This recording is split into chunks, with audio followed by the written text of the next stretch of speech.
Mismong nagnakaw sa budget natin ay gumagawa ng budget. Mangungutang tayo taon-taon ng bilyon-bilyong piso para mandar lang itong administrasyon ni Bongbong Marcos. Nagbabayad tayo ng taxes. Kinukurakot pa ng mga walang iyang congressman at dating speaker.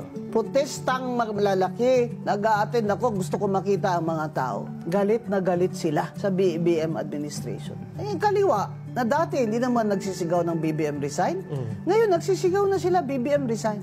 Ito namang mga ayaw kay BP Sara, ay ayaw namin mag-BBM resign kasi pag nag-resign si BBM, si Sara magpresidente, mas ayaw namin sila.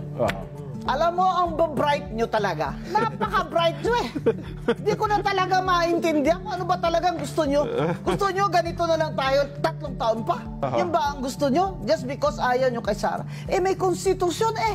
Being honest ay huwag kayong sumali sa rally ng Luneta kasi INC yan. Eh, teka muna, EDSA 1, EDSA 2, si Cardinal Sin tumawag pag si INC ang tumawag ng rally dun sa Luneta, masama sila?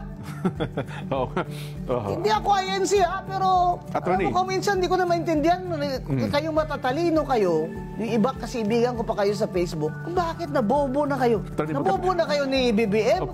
Hindi ganyan. Ang importante i-focus nyo who has the power and who is failing us now. BBM has failed the people. He has failed because he has no capacity. He is incompetent. He is unfit to hold office.